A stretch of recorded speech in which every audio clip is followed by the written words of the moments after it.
Hey everybody, what's up? Thank you to all the organizers that helped organize this event.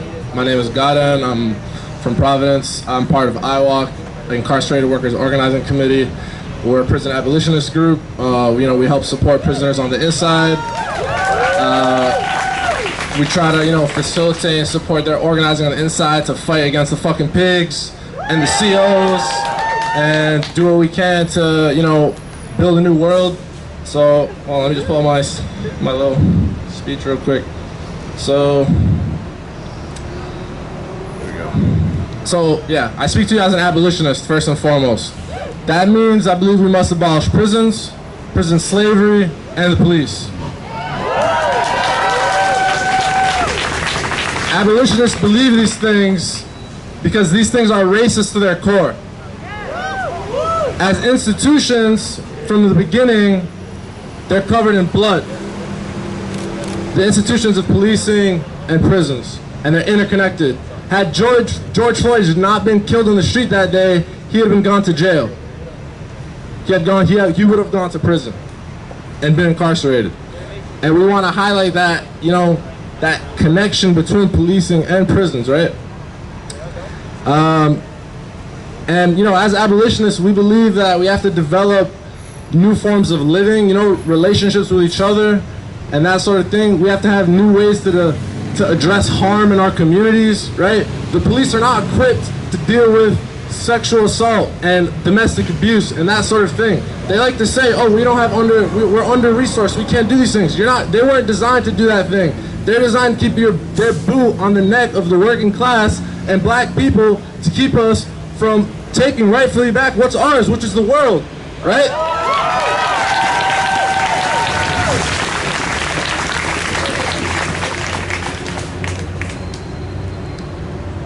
Essentially to be an abolition means believing in a world, the possibility of a world that's free from racial domination, patriarchy, and capitalist exploitation. Now, as for what that world looks like, I don't know, I can't really tell you, okay? But we see pockets of it every day, right? In different forms of resistance across the world, right?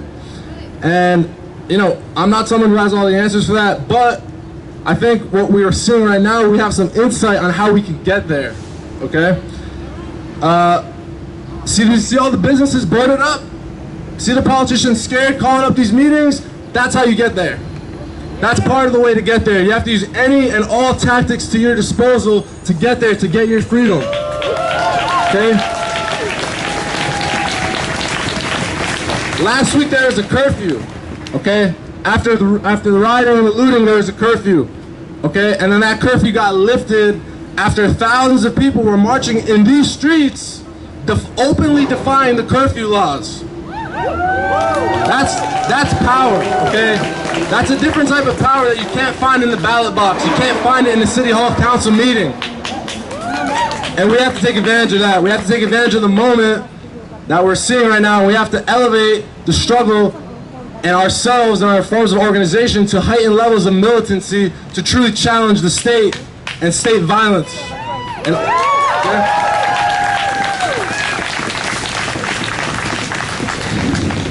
Here in the street, we can collectively discover new ways to struggle for a new world.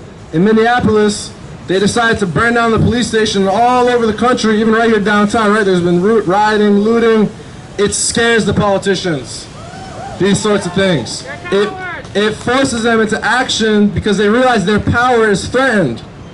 Not by the ballot box, but by the creative and passionate energy of the people, okay? To put it simply, and pardon my French, our ability to fuck shit up puts the politicians on alert.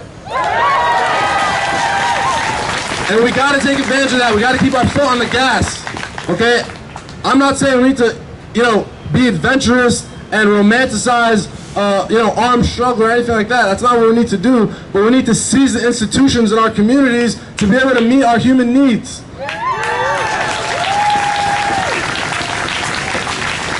We need to organize on every level, our neighborhoods, our workplaces, our schools, and we got to seize the grocery stores, the banks, the farms. The banks especially. Banks especially, and we got to redistribute the resources to the people who are the most dispossessed in America, who we know are black people, right? And go from there.